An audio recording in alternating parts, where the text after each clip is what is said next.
چې مخکنی امتونو کې دا رواج شو هغوی به کله قرباني کوله زکات پې ورکو خیرات پې ورکو نو خوراک او چې کوم څیز به ورکو هغه به راواغستو د غر سر ته به وخیجو نو د غر په سر باندې به کېښودو نو په هغې باندې به شغله چې کوم دی راغله د اور هغه به وسوځېدو هغه به قبول شو او که د چا خوراک باندې به شغله را پرې نه وته او به نه سوځېدو نو خلکو به هغه سړي پورې خندل وي د سړی ډېر ګنهګار دی الله د خوراک قبول نه کړو نو دا د قبولیت نښه وه چې د برې نه به شغله را پرې وته د اور او هغه خوراک به یې وسوځه نو دا د مخکنو امتونو کې دا ترتیب و د زکات ورکولو د صدقاتو ورکولو خو نبی علیه السلام دا د نبی علیه السلام خصوصیت دی چې موږ تاسو خوراک تیار کړو په خپلو مسلمانانو رونو باندې وخورو او ثواب الله موږ ته راکړي دا د نبی علیه السلام خصوصیت دی نو دی یهودو وی چې موږ په تا باندې ځکه ایمان نه وروړو نبی علیه السلام ته وی چې موږ د الله په تورات کې حکم کړی دی چې کوم پیغمبر د پیغمبرۍ دعوه کوي نو د هغه نه دا معجزه غواړئ چې هغه به خوراک راوړي دغه پیغمبر او په میدان کې به یې کېږدي نو که د برې نه اور راغی او اور وسوځو نو دا پیغمبر دی او که نه دا خوراک اور ونه سوځو دا پیغمبر دی نو دا خودی په الله باندې دروغ وي او تفسیر جلالین لیکلي چې بالکل دا وعده د یهودو نه الله پاک په تورات کې اغستې وه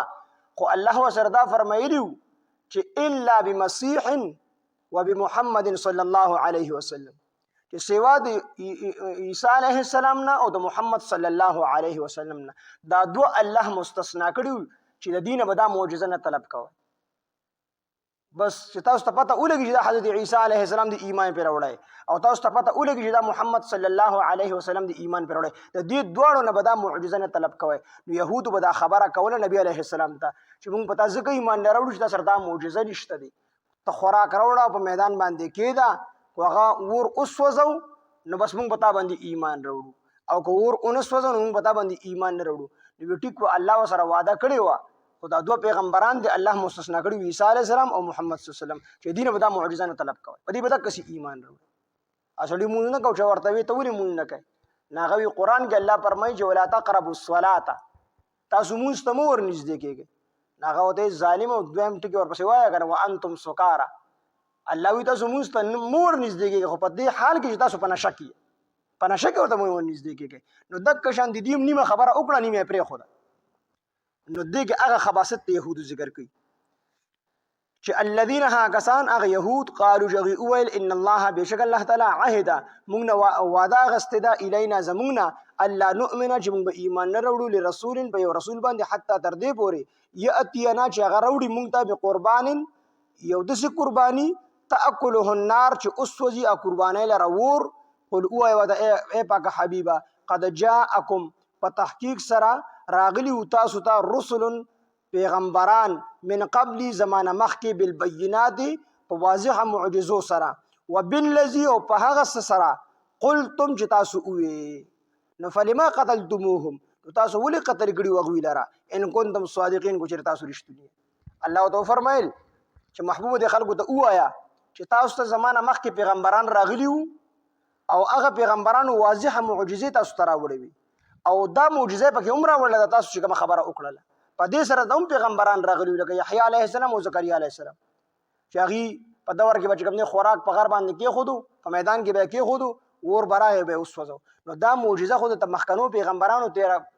پیش کړې وه نو تاسو خو په هغې باندې ایمان را نه وړو د ایمان د راوړو په ځای باندې مو هغوی خو قتل کړل زکریا علیه السلام په ونه کې قتل کو او یحیی علیه السلام په دې وجه باندې قتل کړو چې یو بادشاه د خپلې خورزۍ سره نکاح کول غوښتل نو یحیی علیه السلام پسې لړ ورته ظالمه دا ستا محرمه د دې سره ستا نکاح نه کېږي هغې په هغه ځای کې قتل کړو په دې خبره باندې قتل کړو نو الله فرمایي چې نبی علیه السلام ته فرمایي چې دې ته ووایه چې دا تاسو کوم معجزه زمانه غواړئ نو په دې معجزې سره هم تاسو ته خلک راغلي پیغمبران نو تاسو خو د هغې خبره هم نه ده منلې بلکې هغوی خو قتل کړي دي شهیدان کړي مو دي چرې کذبو دوی دروغ وګڼي کا تا لره فقد کذب نو په تحقیق سره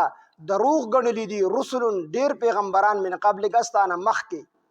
جاءو چې راوړي وو هغوی بالبینات واضحه معجزې والزبر او صحیفې والکتاب المنیر او روښانه کتاب یعنی تورات او انجیل